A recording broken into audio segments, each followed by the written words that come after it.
Hello friends, எல்லாருக்கும் வணக்கம். ஒரு பேக்ல இருந்து கூட எல்லா துணிய கூட எடுத்து வைக்கலங்க. லீவ்ல வந்து இவ்ளோ நாள் வந்து வெளியிலேயே சுத்தியாச்சு. அம்மா வீட்டுக்கெல்லாம் போயிட்டு வந்தாச்சு.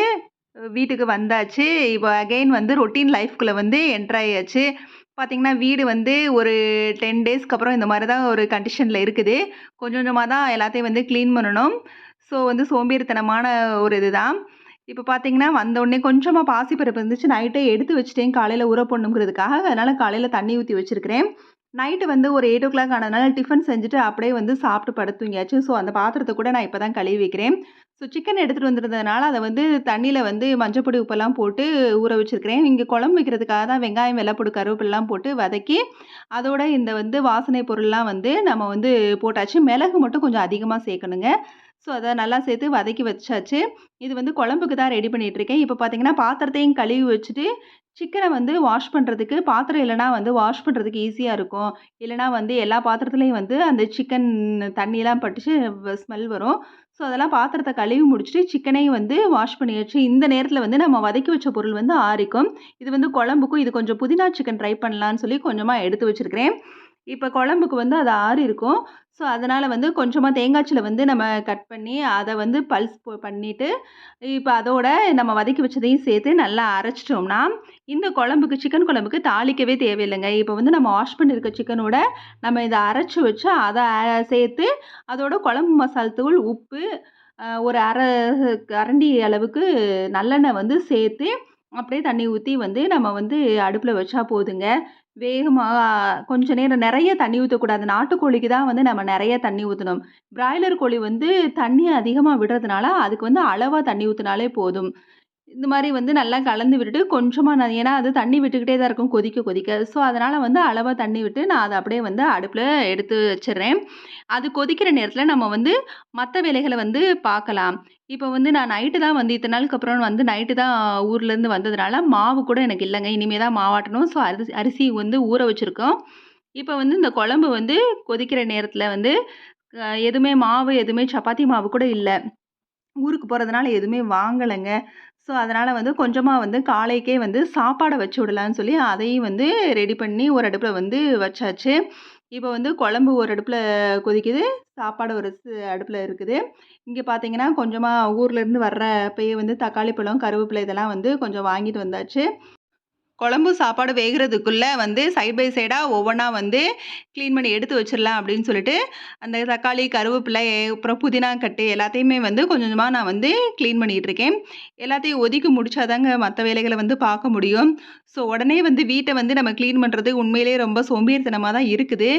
இருந்தாலும் வேற வழி இல்லங்க. அதுக்காக வந்து கொஞ்சம் கொஞ்சமா வந்து வேலைய பார்ப்போம் அப்படின்னு சொல்லிட்டு, காலையிலேருந்து இன்னைக்கு ஸ்டார்ட் பண்ற வேல எனக்கு மதியம் ஆயிடுச்சுங்க. இன்னைக்கு வேலை முடியவேவும். அந்த அளவுக்கு மாவாட்டுற வேலை இருந்தா சொல்லவே தேவையில்ல.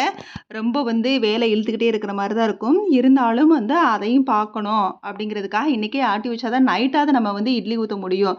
அந்த மதியானம் வந்து இந்த சிக்கன் குழம்பு இருக்கிறதுனால, அது வந்து நைட்டு வரைக்கும் வந்து சரியா போகும். ஸோ அத வச்சு நம்ம இட்லியும் ஊத்திக்கலாம். அதனால வந்து சைட் பை சைடா எல்லா வேலையும் வந்து பார்த்துட்டு இருந்தேன். இங்க பார்த்தீங்கன்னா, குழம்பை வந்து அடுப்ப வந்து குறைச்சு வச்சிருக்கிறேன். ஸோ வெந்துகிட்டு இருக்குது. இப்ப வந்து அந்த நேரத்திலேயே வந்து நான் எல்லாத்தையுமே வந்து கொஞ்சம் கொஞ்சமா வந்து கிளீன் பண்ணிட்டேன். சாப்பாடு வந்து அமர்த்தியாச்சு. இப்ப வந்து இத கிளீன் பண்ணிட்டு, அப்படியே வந்து காலை சாப்பாட வந்து சாப்ட்ற வேண்டியதான். சாப்ட்டுட்டு மிச்சம் இருக்க பாத்திரத்தையும் வந்து கொஞ்சம் கொஞ்சமா வந்து கழுவி வச்சிரலாம். இப்ப வந்து சாப்பிட்டு வந்ததுக்கு அப்புறமா வந்து, நான் வந்து அரிசிய வந்து நான் போட்டு விட்டுட்டேன். கிரைண்டர்ல வந்து ஓடிட்டு இருக்குது.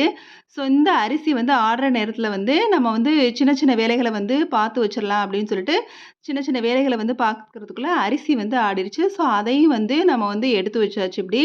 எடுத்து வச்சுட்டு உளுந்தையும் போட்டு வச்சுட்டு, எல்லாத்தையும் வந்து இருக்கிற பாத்திரத்தையும் வந்து கையோட வந்து கழுவிக்கிறது. கிச்சன்ல இருக்கிற நேரமே வந்து ஒரே தான் வந்து செஞ்சு முடிக்கணும். ஏன்னா அவ்ளோ வெயிலு. ஸோ வேகமா வந்து வேலைய முடிச்சுட்டு வந்து போகணும். ஒரே தான் வந்து கிச்சன்லயே நிக்க முடியலங்க.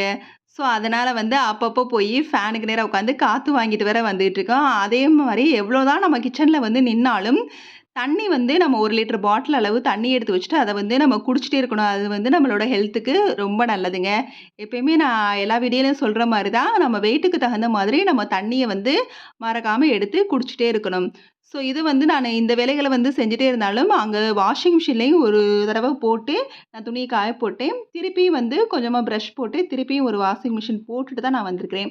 இங்கே பார்த்தீங்கன்னா, நான் ஒரு புதினா சிக்கன வந்து ட்ரை பண்ணலாம் அப்படின்னு சொல்லிட்டு, புதினா சிக்கனுக்கு தான் ரெடி பண்ணிட்டுருக்கேன். புதினாவ நல்லா வாஷ் பண்ணிட்டு, நல்லெண்ணெய் ஊத்தி கொஞ்சமா ஒரு 3 பச்சை மிளகாய் அளவு நான் கொஞ்சமா தான் சிக்கன் ட்ரை பண்ணுறதுக்காக தான் எடுத்தேன். அதனால கொஞ்சமா எடுத்ததுனால, ஒரு 3 பச்சை மிளகாய் மட்டும் நான் அதில வந்து சேர்த்துக்கிட்டேன். சேர்த்து அத வதக்கி எடுத்து வச்சாச்சு. இப்ப இங்க கொஞ்சமா புதினா எடுத்து வச்சிருக்கிறேன். அதையும் வந்து அப்படியே அந்த ஸ்மெல் போற வரைக்கும் வதக்கிட்டு, அப்படியே அதையும் 2யும் பச்சை மிளகா, புதினா மட்டும் நல்லா பேஸ்ட் பண்ணியாச்சு. பேஸ்ட் பண்ணிட்டு இங்க தயிர் எடுத்து வச்சிருக்கேன். நம்ம அரைச்சு வச்ச அந்த புதினா பேஸ்ட்ட இந்த தயிரோட ஆட் பண்ணி நல்லா கலந்து விட்டு, அது கொஞ்சம் நேரம் ஒரு 1/2 மணி நேரம் கட்டத்துக்கு ஊறட்டும் அப்படின்னு சொல்லிட்டு ஊற வச்சிருக்கிறேன். தயிர், புதினா பேஸ்ட்டு இப்போ 1/4 மணி நேரம் ஊறிட்டு இருக்குது. அதோட வந்து இந்த சிக்கன் வந்து ரெடி பண்ணி வச்சுட்டோம்னா, எக்ஸ்ட்ரா ஒரு 1/4 மணி நேரம் ஆயிரும். ஸோ 1/2 மணி நேரத்துக்கிட்ட வந்து நம்மளுக்கு வந்து ஊறிக்கும். ஊறி இருந்தா கொஞ்சம் நல்லாருக்கும். இப்போ வந்து சீரகம், சோம்பு போட்டு தாளிச்சு விட்டு சிக்கன போட்டு, அதில வந்து மஞ்சள் தூள், மிளகாய் தூள், கரம் மசால் தூள், உப்பு போட்டு நல்லா வதக்கி விட்டுக்கிறேன். நல்லா வதக்கி விட்டுட்டு, இதில வந்து நான் தண்ணியே சேர்க்கிறேங்க. சிக்கன்லேருந்தே தண்ணி வருங்கிறதுனால, அத வந்து நான் கையோட மூடி வச்சுட்டேன். அப்படியே மூடி வச்சுட்டு பார்த்தீங்கன்னா, இங்க பார்த்தீங்கன்னா இவ்ளோ தண்ணி விட்டுருக்குது.